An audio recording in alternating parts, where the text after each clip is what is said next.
All right. I pledge allegiance to the flag of the United States of America and to the republic for which it stands, one nation, under God, indivisible, with liberty and justice for all.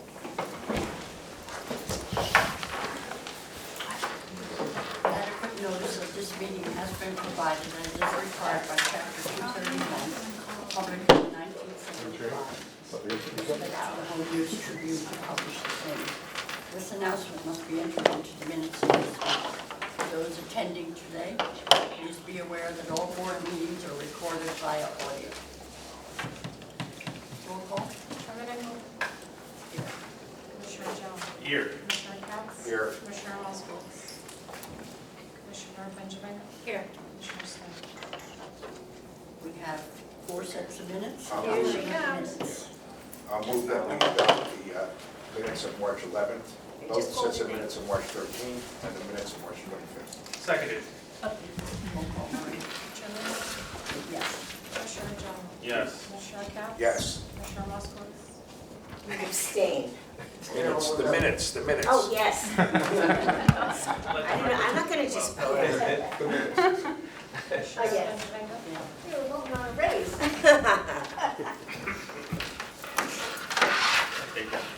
You didn't vote. I did. Oh, yeah, I said yes. Okay. All right, let the record reflect that Commissioner Commissioner- Moskowitz is right. arrived at 4:01. Old book performance I don't consider update. Tom, do you want to address that? Yeah, just Old Bridge. Old Bridge, yeah, let's do Old Bridge. Which one do you want to do first? Yeah. Just a total performance, that was reported. Yeah, that was just a report. So again, I could just realign that, but again, the county working with the vendor and the state, as well as our own county IT, kind of reviewed performance of the poll books in conjunction with the state-provided routers. There are many tests done, as we kind of alluded to in the previous meeting, as you see in the update. And ES&S and the state working together has identified a router setting that they believe that has been tested during the North Brunswick, South Amboy special school election that is in use today, and will be used in the primary. That will alleviate some of the issues that we saw in the general election in terms of some data drops in terms of how voters were looked up in the poll book. So we didn't encounter any of those issues during, again, albeit smaller elections. So again, the testing has proved fruitful, and again, that has been put in place in Union County, Monmouth County, other counties that use ES&S poll books. So again, I kind of want to, and again, I won't say that in terms of that we're kind of at a solution, permanent solution, but again, it is trending in the right direction, and we just want to see how the primary and the general election go with this new setting in terms of how it applies to the poll data that is coming from ES&S. If I could just pause briefly, Commissioner, if you want to point of order or Yeah, recognize. we're going to do that after we're finished. Well, again, I know that she's Done? kind of. Or she has to leave? At this point, I'd like to welcome Lisa Byrne to our Board of Elections, and hope you have a wonderful time here. Welcome. Lisa's new. She started last week, and she'll be working in our main office. So we look forward to having her, and I know the staff is getting her all prepared for the primary. So I know she had to leave at 4:15, so I didn't want to hold her up too Okay, much. Lisa. So Lisa, this was really a cameo appearance, we don't have to say anything. And she can't work as a poll worker anymore. No more poll workers. First election on the other side. While we're at it, I'd like to offer congratulations to Linda. She was nominated as Employee of the Year. Nominated. At this point, Nomination. we're waiting to hear how she progresses. Right there. Before we move over on the ES&S thing, we should just look at in a primary election, the 2 or 3 districts that had the largest turnouts. We should interview the poll clerks afterwards to see if they have any comments. Because we're looking, if there's going to be problems, it's more likely to have these problems where there's more activity. Yeah, and again, for that smaller election today in New Brunswick as well as for the primary, they will be looking at the data transmissions from the poll books to the router and then from the router back to the poll books. But I'd like to also hear from the. And then people from on the ground if poll there's an books. issue. So again, yeah, we'll track it, and again, we kind of have been tracking it, and again, you know, all the stakeholders are on the same page in terms of dealing with that. Whole bridge we discussed. Old Bridge, Valerie, do you want to kind of go over this? I don't want to misstate. So Old Bridge High School was a polling location, and the municipal clerk has proposed moving that, those two districts into James McDivitt School, and you can see on the map, it is a 6-minute drive away.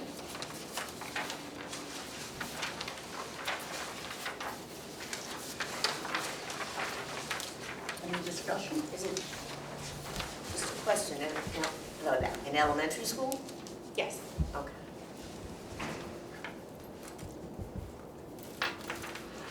And just 2 districts are moving, or just 2 districts out of it? 2 districts, Ward 2, District 3, Ward 2, District 5. Makes sense, high schools are busy 24/7 generally, so if they're able to make a move.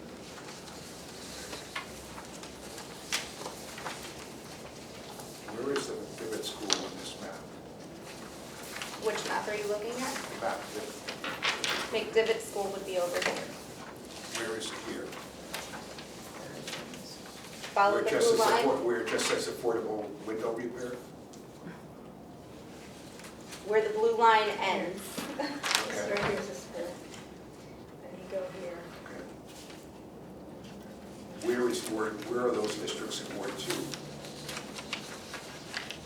Not just where the poll is. So if you look at this map, this will have the wards and the districts.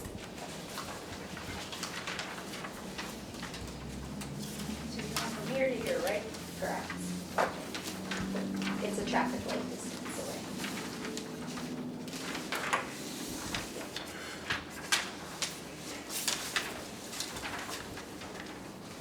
County chairs are in agreement with this?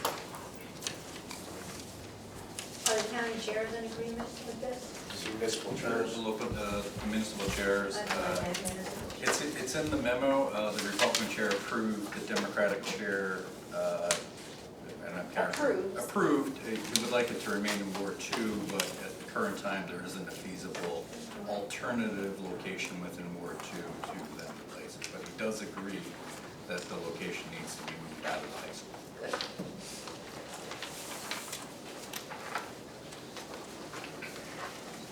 Any questions, any further questions? Yeah, I have no problems with that, but none of these maps show you where 2 district, maybe I'm reading it wrong, 2 District 3 and 2 District 5 are in connection with the new location. I see 2-2 and there, 2-6. 4-8 is where McDivitt School is. Yes, but the ones that are moving into it are 2-3 and 2-5.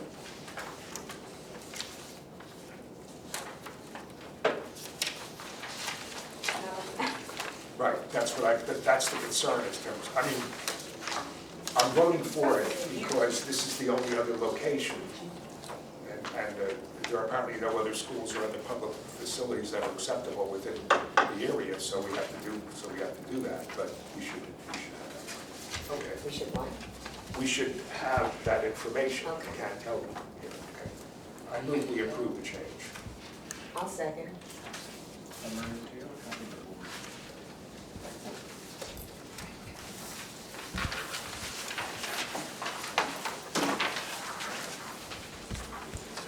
Second? It was, No, second. Second, roll call. Chairman? Commissioner Jones? yes. Commissioner Kemp? Yes. Commissioner Muscle? Yes. Commissioner Lennon? Yes. Administration reports. Steve, are you ready? Yes. Report. I made it super short. So we are in the process of rebuilding or rearranging the poll book room and rebuilding racks. The idea is to have all of the poll book printer and everything, all the wires, they're gonna be out for every, like laid out next to every single poll book.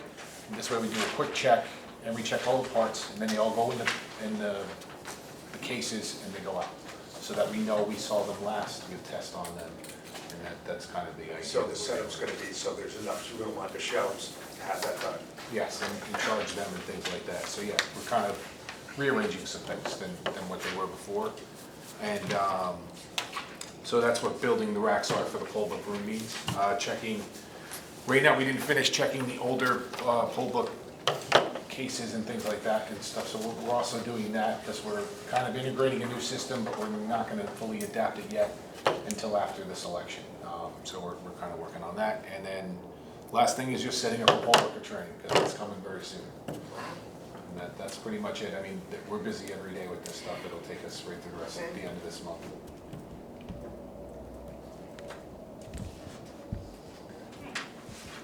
Steve, where's the poll clerk training going to be? Same place in Piscataway? Piscataway? Because I've been asked that question. It's a great place. I love it. Okay, Linda, your report? Okay, I listed the deadlines for the school election and the commissioner hearing dates for the school election. For the primary, we've been working on the party change forms that the county clerk sent to the unaffiliated voters. We've gotten back 1609.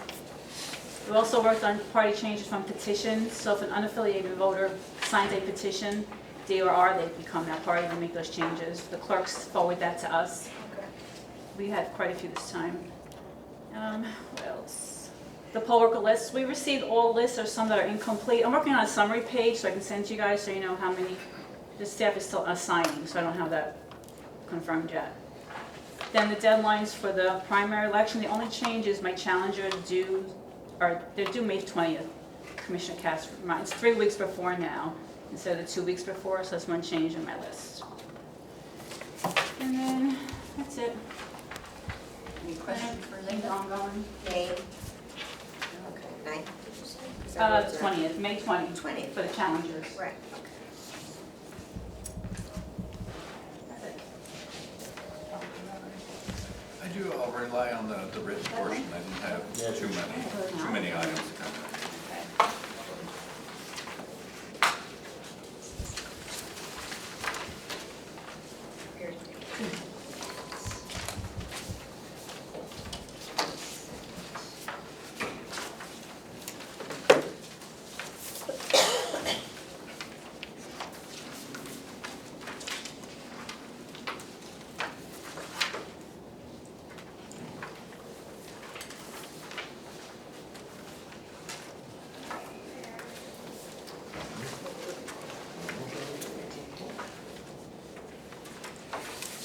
I cleared some questions up before. Any questions for Bob? Okay.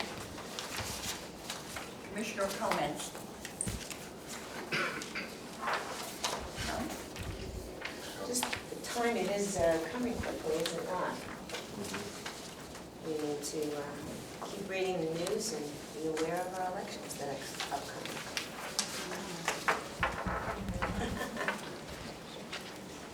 Public comment?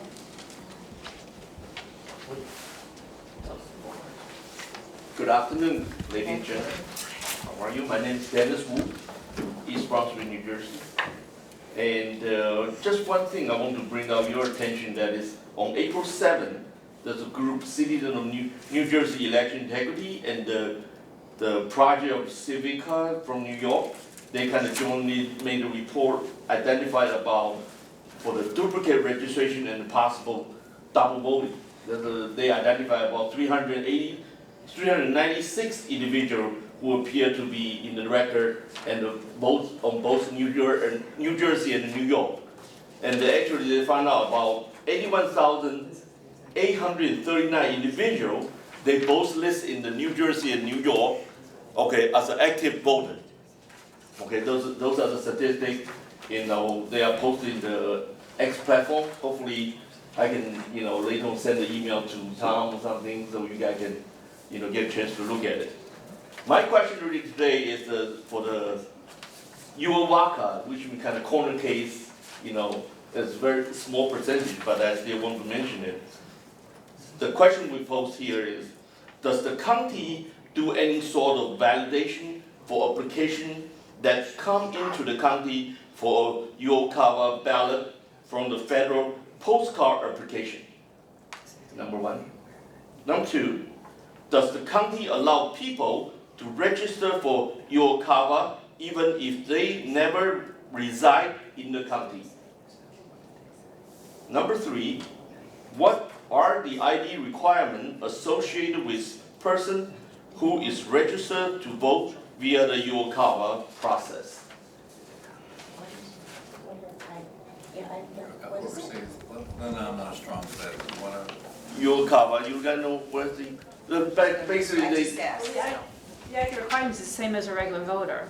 but I just want to, let me just read it out and later on you can say. No, but I was questioning it, because if I have no familiarity with the term that you're using, It's, I'm- I can tell you, it's uniform, overseas, civilian, Overseas. Uokawa. Yes. okay, thank you. So as I was looking at it, just in East Brunswick alone, many people was, had a mail-to address to Israel Yeah. and all that kind of stuff. I'm the So- old one in the group, so I lose some. Oh, yeah, okay, Thank you. okay. Sorry about didn't describe the term up front.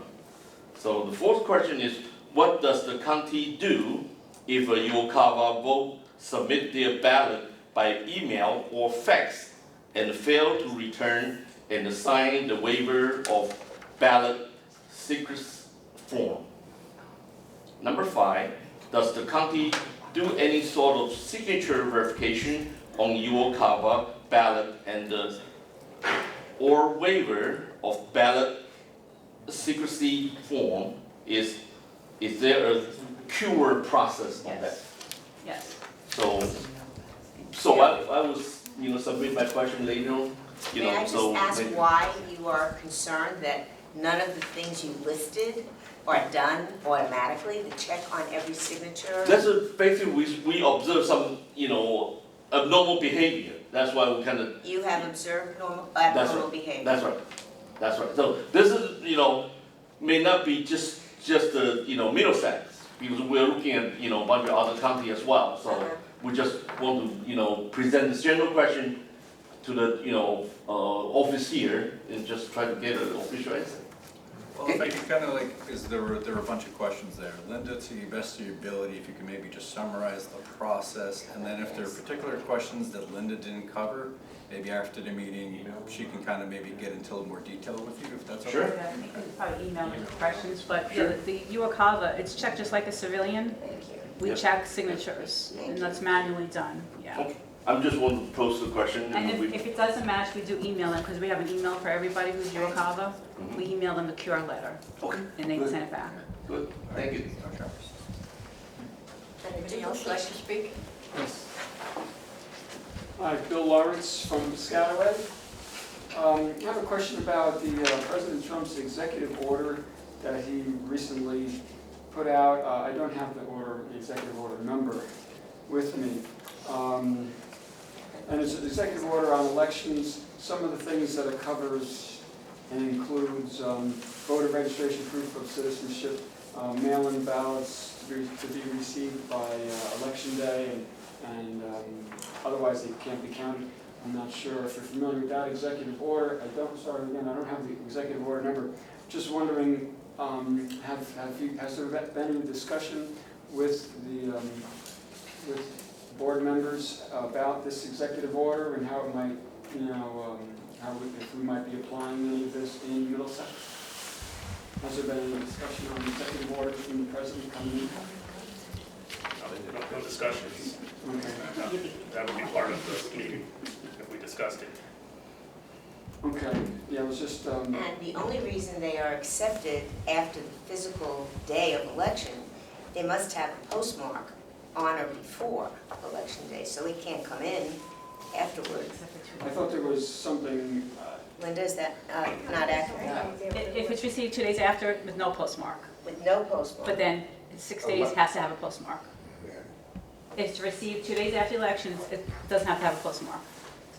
Elections, How do you receive elections it? are administered By mail, by by the mail. different, by the Mostly by mail. states. Can't be in person. and I just hear where it's coming from. The President of the United States does not have authority to specifically change the law in the state of New Jersey Right. with regard to elections. Up to New Jersey. Now, there may be some issues going down the line in terms of if there's federal funding and what they want to do, or for federal elections, Don't be but silly, nothing you there. never looked. I would say that we haven't discussed it, so it's not, we don't have an official Right. response, but I don't disagree with his. I don't, as far as I'm aware, none of the county election boards have really tackled this issue yet, and we'll probably, if it comes to us, we'll probably take some guidance from the AG's office. Ultimately, that direction would come through the Secretary of State and State Division of Elections if there was, again, adoptions of parts or the whole of the order. And again, I believe, and I believe there are currently lawsuits about that executive order, so at this point, It'll there are probably take a while before it gets to us. no changes currently to our process, but again, obviously, if things change, then this board will not. So currently we accept vote by mail. 48 hours after, no postmark. No postmark at all. Yeah. It has to be received by Which, mail. I get that, but what I'm saying is, my understanding you're always right in terms of that, you know better than I. With no postmark, the assumption is that it was mailed before or on the date, so they never stamped it, so we're gonna take it. That does not mean that they're taking it even though it came in later, correct? You understand what I'm If it saying? comes in after the 2 days, it's deemed not timely. Correct, but that's only if there's no postmark. Correct. The state, Thank you. the current state law provides just that if a vote by mail ballot arrives within 48 hours of the close of polls on election day, without a postmark, it gets counted under the assumption that was mailed Timely. On time. timely. Correct. After that, for the period of time it's there, it requires a postmark that's made on it. That's what she said. Yeah. I just Yeah, wanted we to need come back. to- I get it. Don't have to talk fast. And I have one other quick one, do I still have? Yes. Thank you. On poll watchers, poll challengers. I was a poll challenger in the general in November, and I was at my polling location the first day for early voting, the first day, and there was, the problem with the machines not updating. So I was kind of walking around a lot and asking, and sticking my nose in a lot of places, and then I left. That was in the afternoon. I left. I came back in the evening, and they told me, Bill, you shouldn't be walking around like that. You need to sit in this seat right here. So I sat in the seat for the last half hour of the first day of early voting. Then in the morning, the second day of early voting, I was sitting in my seat, and I was kind of asked to go into the hall and explained, you need to stay in that seat. I was causing a problem for the poll workers. I wasn't talking to any voters. Particularly, my son was there, I think, on the first day. I did talk to him. And other people came up to me and I said, I really can't say much here, And they were asking me, what's the problem? And I said, I don't even know. So, people were asking, voters were talking to me, but I wasn't talking to voters myself. But so I was, for the rest of early voting, I was sitting in my chair. So I just want to know, am I supposed to sit in the chair, or am I free to, go over by the poll workers and not talk to voters, but go over by the poll workers and ask the poll workers, if somebody's coming in and they're not being found in the system, I was curious to hear when the voter registered. Like, did they register last week, or did they register 2 months ago? And the one that I was inquiring, they had registered 2 months ago. And I was like, wow, and they're not coming up. If it was 2 weeks ago, I could see maybe there's, an update issue, but from 2 months ago, I was surprised to see that. So I was, sticking my nose. That was in the afternoon of early voting. And like I said, in the evening of early voting, when I came back to just be there at the close and get the numbers, I was told, Bill, you got to sit in the seat, which I did. I mean, if I can, well, I can address it a little bit, and I know that Jenny was the on-site supervisor of Piscataway, right? I think that's the. Yeah. We went out in the hallway. Yeah. So again, Steve was really nice to me, and he You know, he just explained all these things to me that they had explained to me the night before. Sure. Steve was nice to you, that's That was all. it. No, but if I could, so again, at least correct, and again, I don't know what the particular, but at least correct in that, again, we do like challengers to maintain a presence in a particular location. Then in terms of guidance, we say you can't, you know, obviously walk near the poll books or the voting machines. Again, Commissioner, you can correct me in terms of what the challengers are entitled, information they're entitled to at the particular location.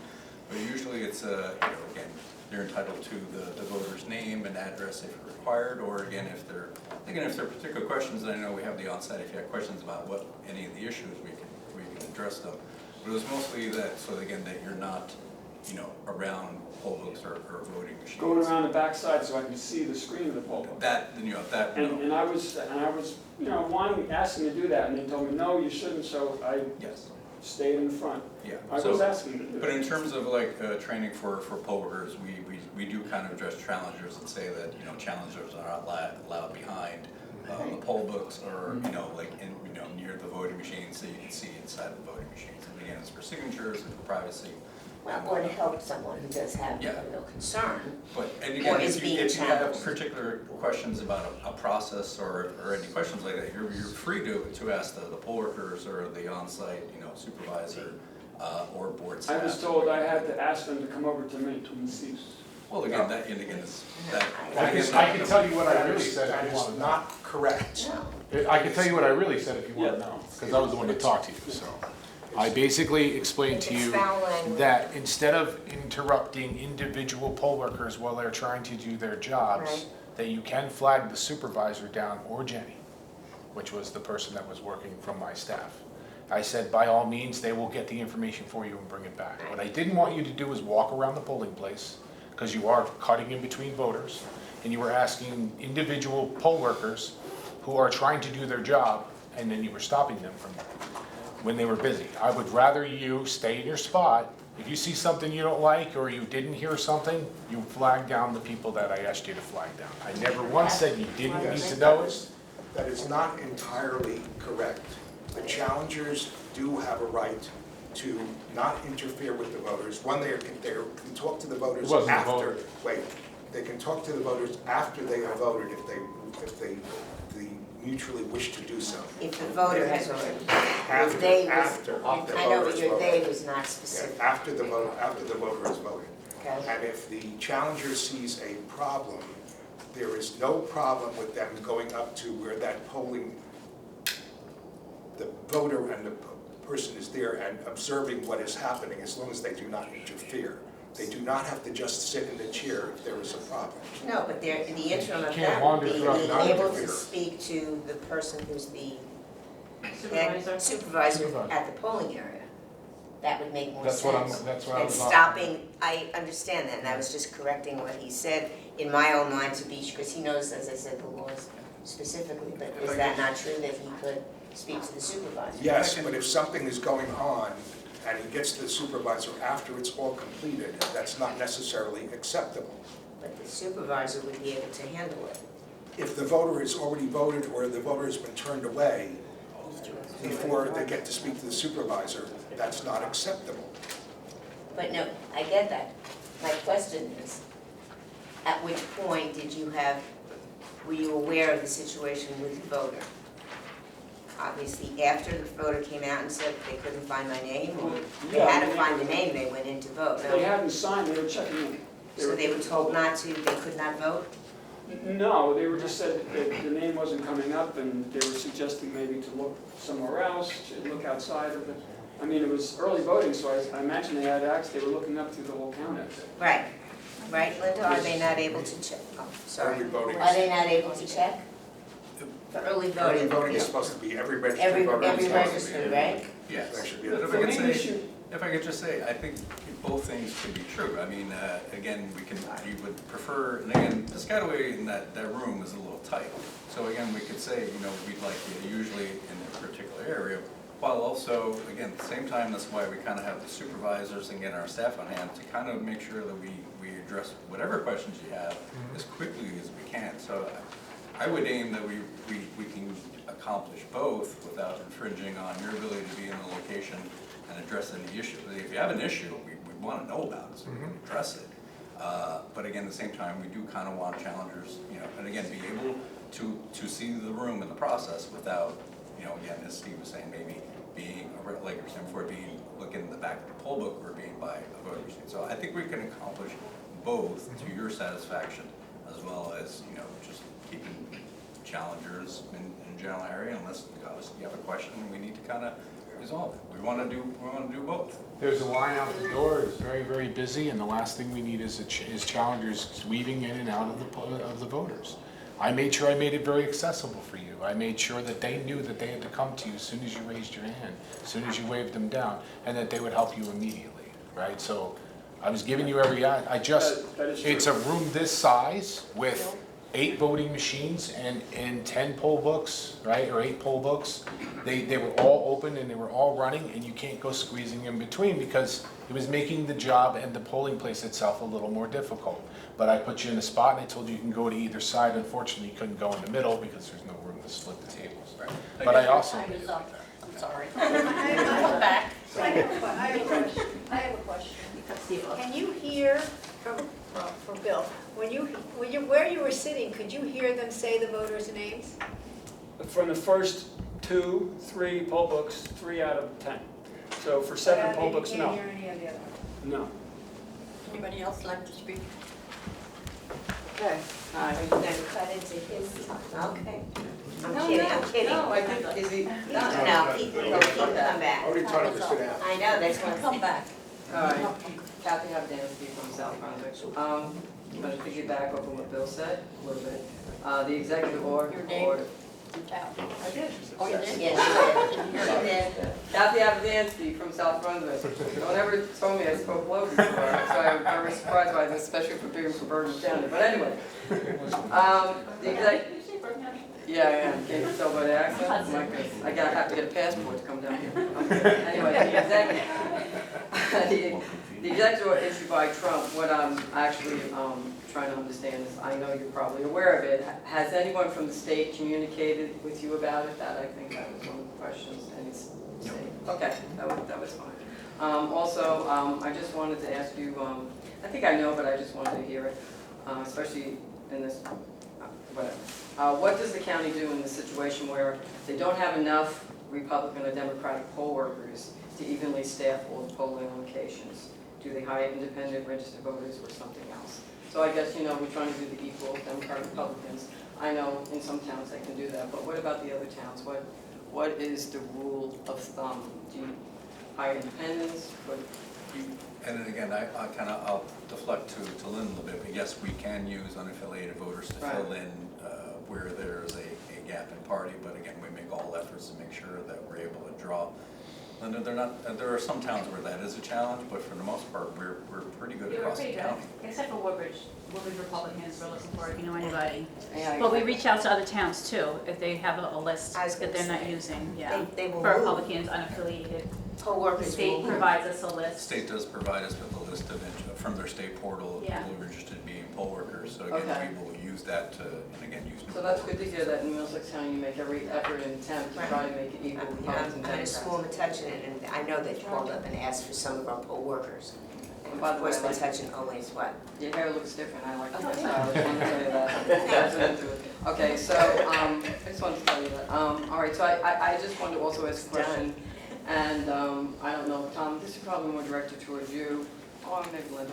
The town clerk, when they're transmitting the election results, because that's where all the information goes, do they check the totals to the tapes? And I can go on about that, because I do know now that on the end of the night, there are 3 machine tapes that are the results. One has to stay at the polling location, taped up against the wall. There are 2 that get submitted back to the town clerk.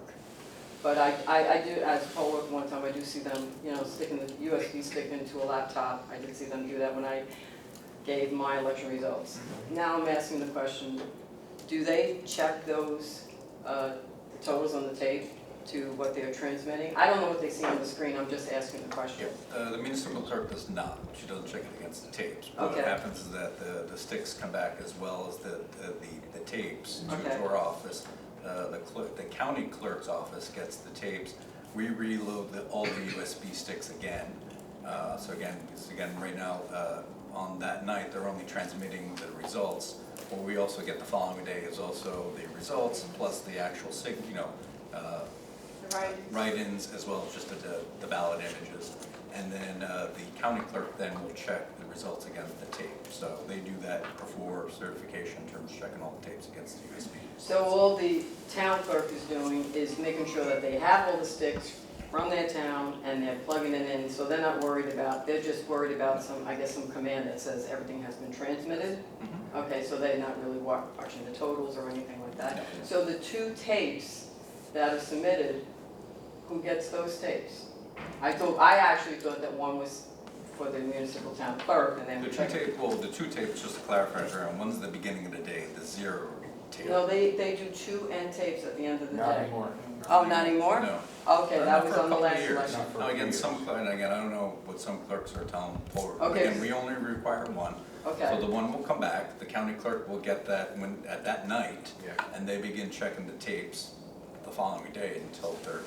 All right, because But just in there's a my second town, tape that's supposed to be there posted. was 3 tapes. There was 3 tapes. There Yeah. was 1 on the wall and 2 submitted with the election results. So I guess I was just trying to understand the extra tapes. Yeah, one's a 0, one's a results. No, 2 election results tapes. No, they don't print out like that anymore.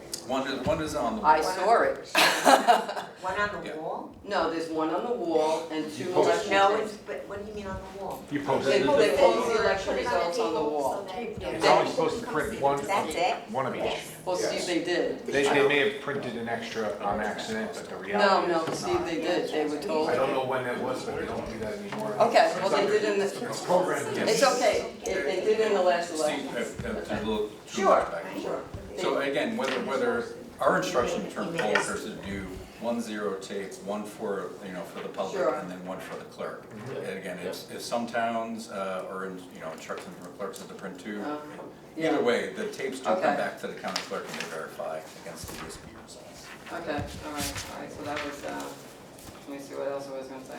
Okay, so I wanted to just, the supervisor role that you were talking about, it's kind of like a twofold kind of question. I wasn't gonna get into the challenging situation, but, asking for a supervisor if you're a challenger is good on early voting, but there are no supervisors on election day. And so if you, there's a problem there that if you needed to ask for a supervisor or something like that. So I think that's something that I want to address if I have some additional time. But what I want to say is that, there are more, and I've seen this, and there are more controls and more chain of custody and everything on early voting. I've seen it, I've worked it, I've reconciled it, I've done it. Election day, not the same. And I do understand that it's a wide scale of polling locations. But I would ask you to just think about this. If there was a supervisor at the polling location, if you designate one, and I don't know, if some funds were designated to do that, to have somebody do this, okay?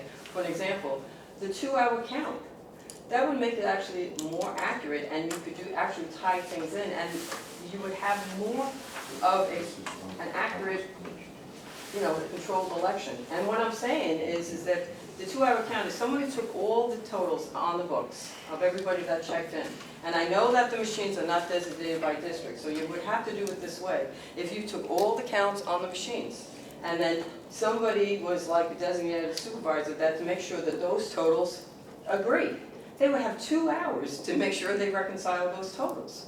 It would make the election, what I've been always trying to do, reconciliation. You sent me that schedule, I'm sorry I didn't get back to you on that, I had some other things, personal things I had to take care of.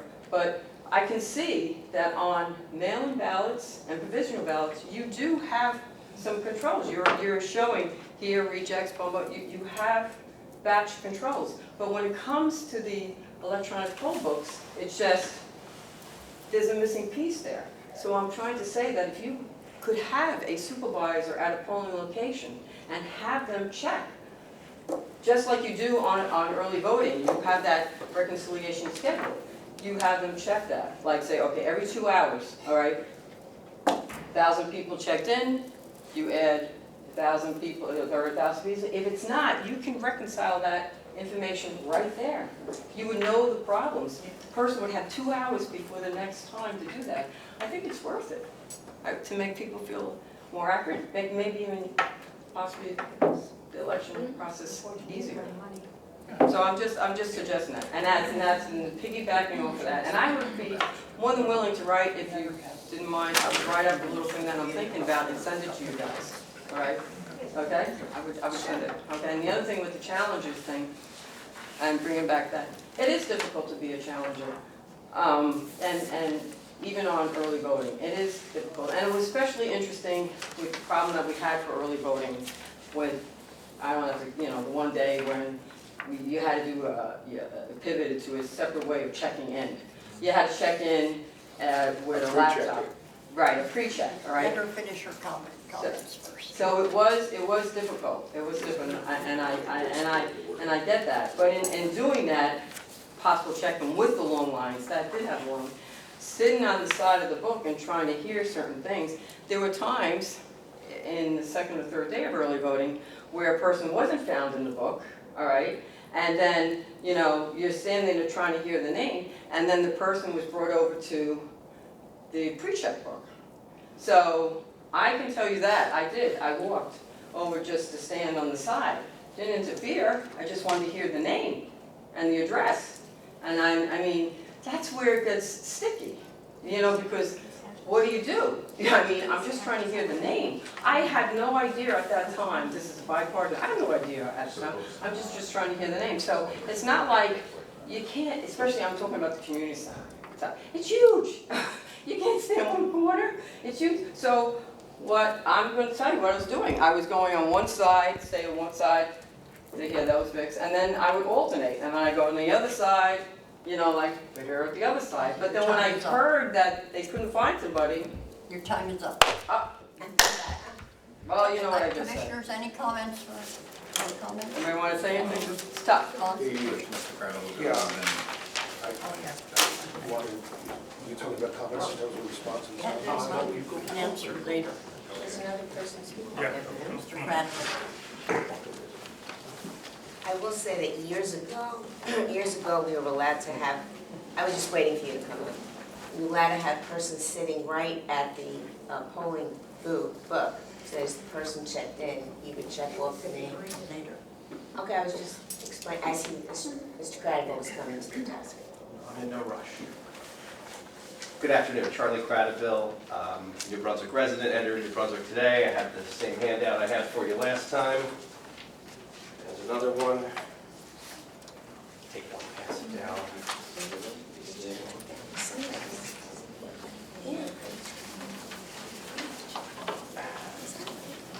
So, I must admit I'm disappointed to not see any item on your agenda today regarding the severe inequity between the size of districts at the what we call precinct level, or the election district level.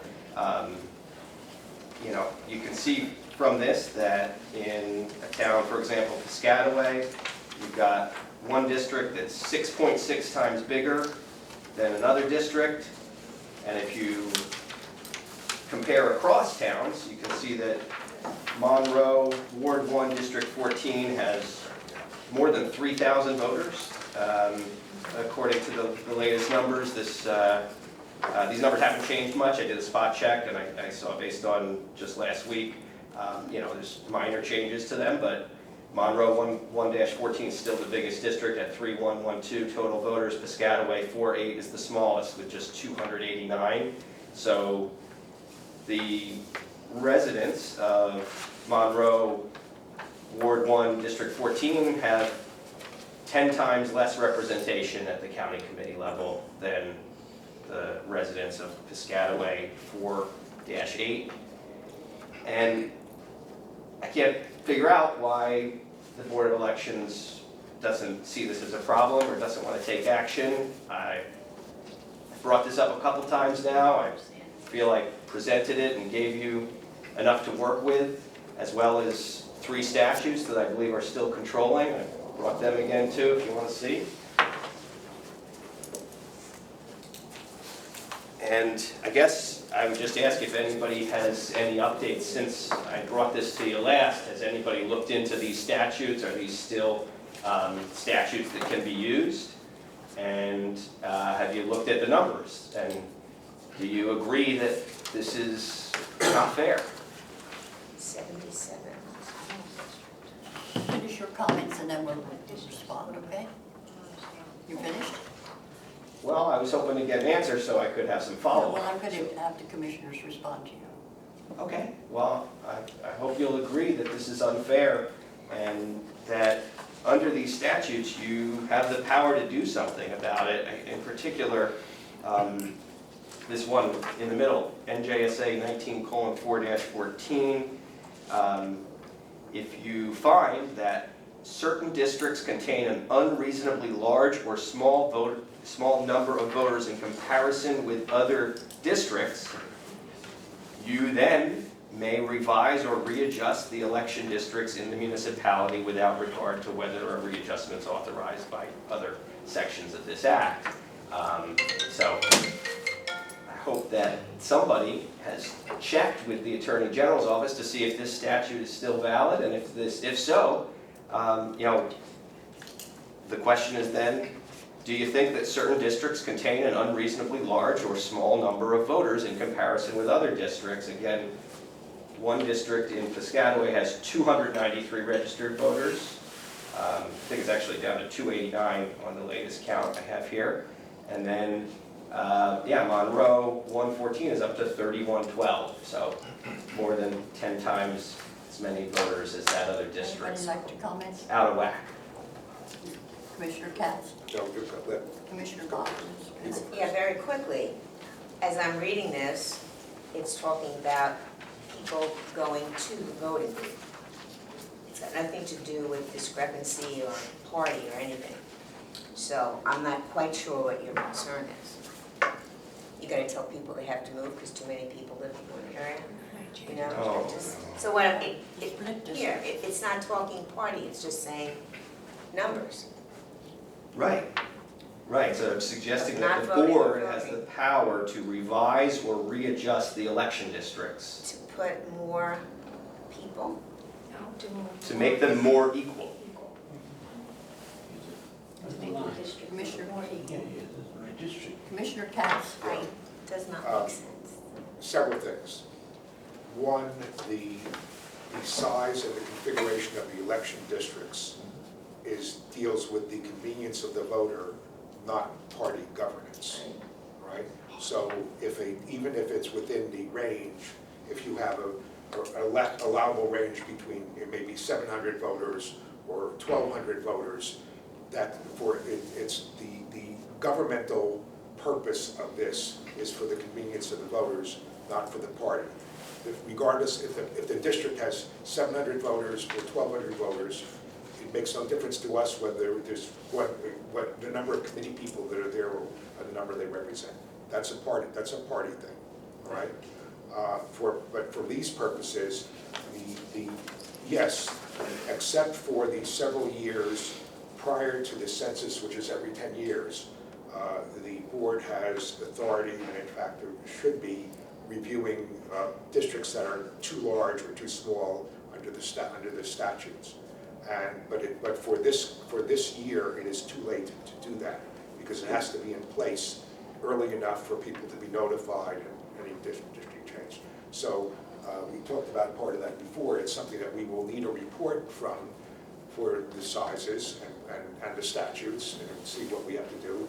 And in fact, just for your information, the Remington and Brunswick, the engineers that do a lot of that are doing offering some training, which will be helpful, although it's not required to do this part.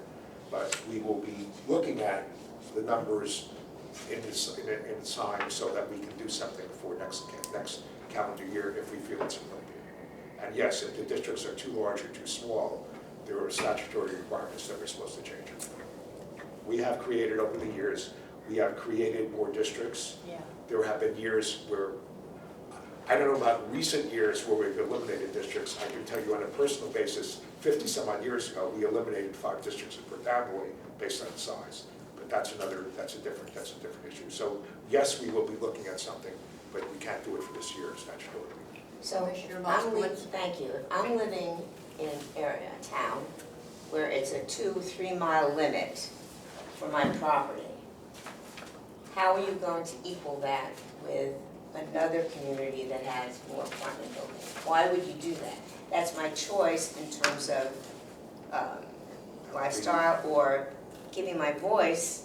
You understand? I don't understand why we're gonna just move persons into my town. No, I'm not suggesting a change in the town borders. I know you're not going to. You're gonna increase the size of my voting area. Your district. You might take some from another district. Adjust. Mr. Katz. Yeah, Make this, adjustments. Beatrice, this relates to the size of individual election districts within a municipality. That's what it is, not, I got it, yeah. not adjusting. I'm using the wrong language, Yeah. I understand, Yeah, I okay. apologize. It's data, not geography, right? Well, I I guess I get what you're saying, but I'll just close by saying that it's been noted here before that the board used to take a hard look at this and take action, and for whatever reason, the board hasn't been. So I am asking, pleading with the board to do so. It sounds like there might be a plan in the works, or a potential to do this. So I would respectfully ask that, somebody make a motion to put this on the next agenda and make sure it gets done. It's not the time to do this here.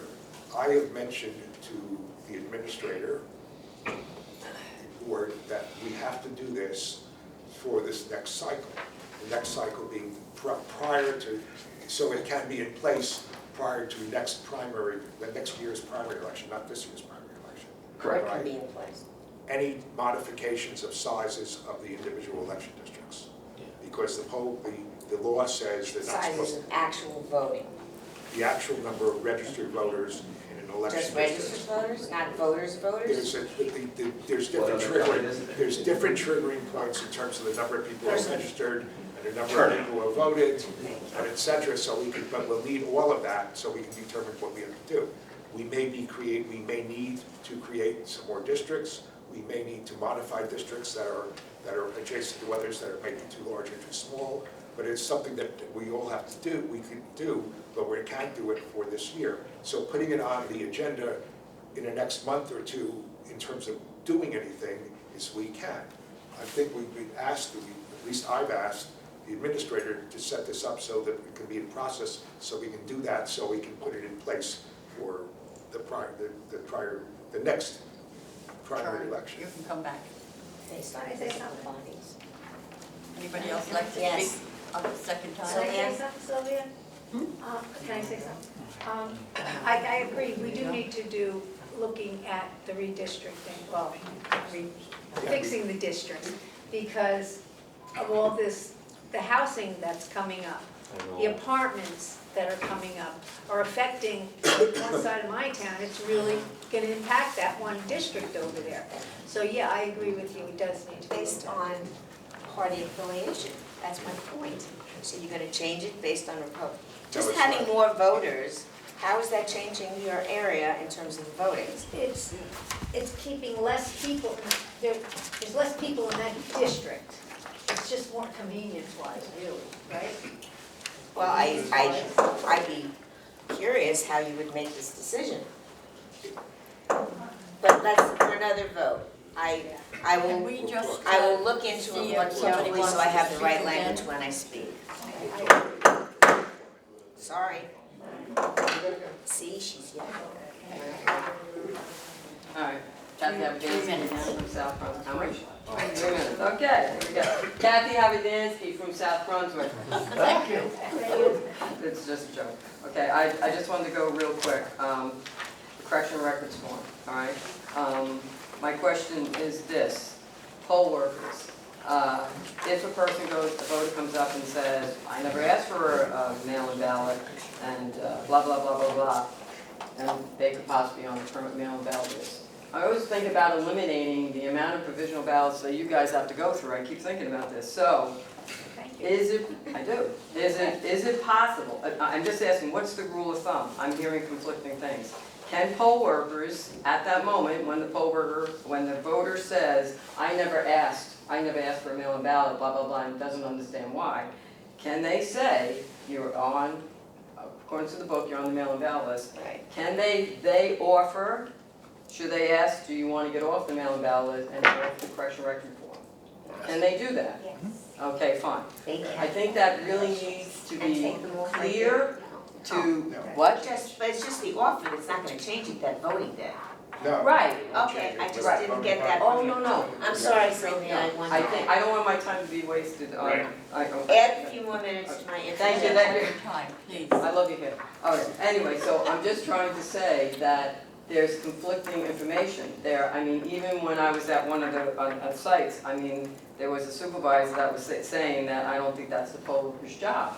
Okay, and I just want to know, one clarification, especially in training, can they do that? Because Yes, and it's in the instruction manual that but they are. see, that was another thing they don't too. use it. The correction of records form, I thought that's another thing, it'd be nice to have it right there by their side at the book.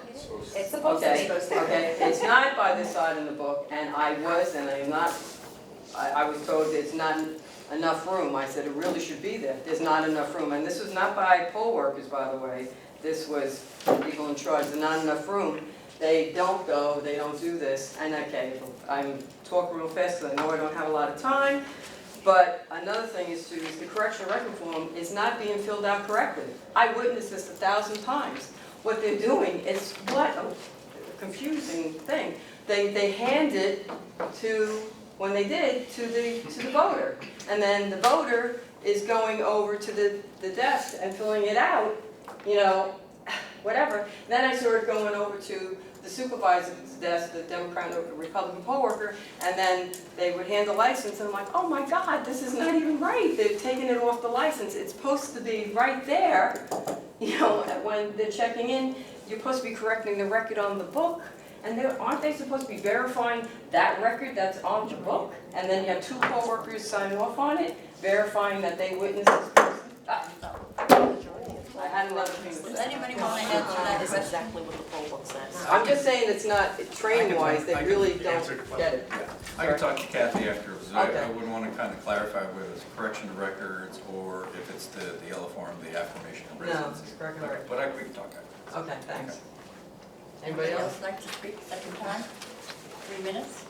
Thank you, Charlie Cradaville once again. I wanted to clarify that, yes, of course, this can't be done in time for the primary election for which ballots are on the way to voters.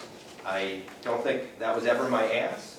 I want this to be addressed in time for the 2026 elections, and the reason I ask that you make sure you put it on your agenda is so it doesn't slip through the cracks. I'm not saying that by the next meeting you should have the map of everywhere that's going to change and be on the same page about it, but I'm saying it'd be great to get an update at the next meeting about what has been done and what needs to be done to have it all done in time for 2026 so that we're not having this same conversation next year.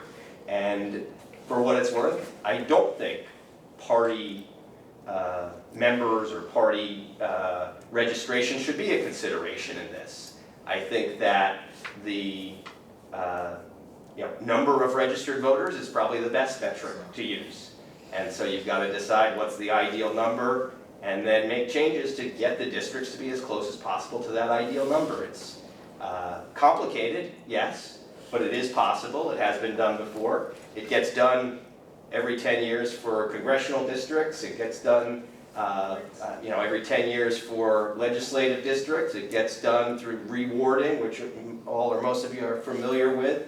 There's no reason that on the regular you shouldn't be adjusting the election districts so that they're not so far out of whack.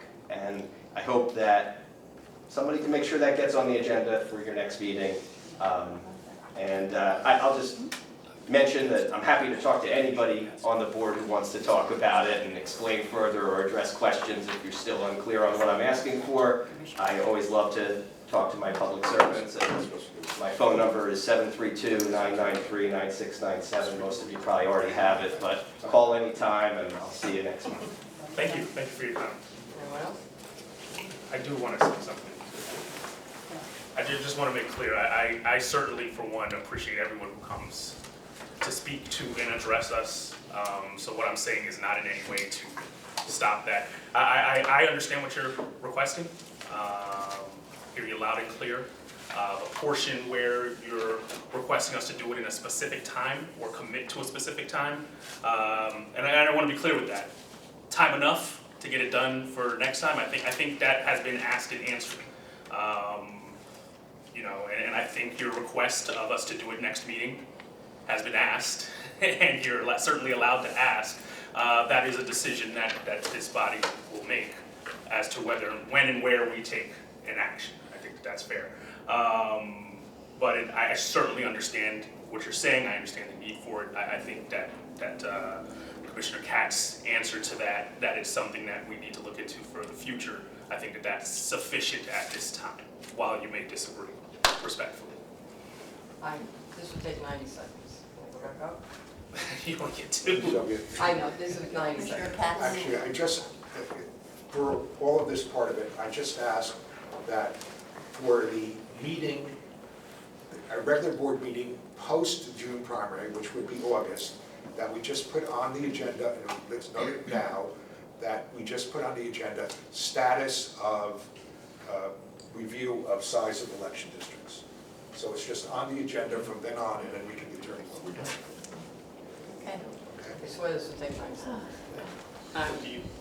Chair. 3 minutes. That's 9 it. seconds. Go, ready? Kathy Abadansky, South Brunswick. Okay. I don't really know why, but I just want to put it on record that, and I've seen this is my district, this is actually where I vote. The Kingston polling location has had numerous times where there's Wi-Fi problems, it's not working, the book's not working. Even my own cell phone doesn't have connection. And I'm telling you, there's a dead zone there. I live there, that's what I'm trying to say. So I suggested to the town clerk's office, I think I CC'd you on it, Tom also. I never got a response, but I have noticed that is actually going to be a polling location now.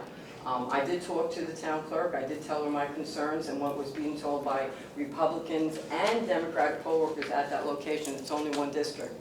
I realize that there is a location that is nearby in District 3. It's the Kingston Firehouse. I don't know if this would be sufficient enough, but I know my son worked a special election there, and I know that's paper ballots, but I'm just saying that I have noticed the frustration of the poll workers there, saying how the books are not working, and verbally saying it out loud, because I'm there sitting there as a challenger, going, how this don't work, not this. And myself, I was trying to call somebody, I had to step out of the building to make a phone call. So I'm just trying to say, just as a review, you know, I never got a response, you know, I mean, like, they just said that it's gonna work. I just wanted you guys to just have it on your radar. I'm gonna look at it again, I'm gonna be a challenger, but I saw the frustration. I saw it. So I didn't know if it was considered and the other location was not good either. Does anyone, Tom, could you share? Do you know? Because you were on the emails. Well, I won't occupy more. I'll have Valerie and maybe Steve talk to you about that. Oh, okay. All right, thank you. All right, that's it. Okay. Thanks. Motion to adjourn? So moved. Second. Chairman Engel? Yes. Commissioner Jones? Yes. Commissioner Katz? Yes. Commissioner Moskowitz? Yes. Commissioner Benjamin? Yes.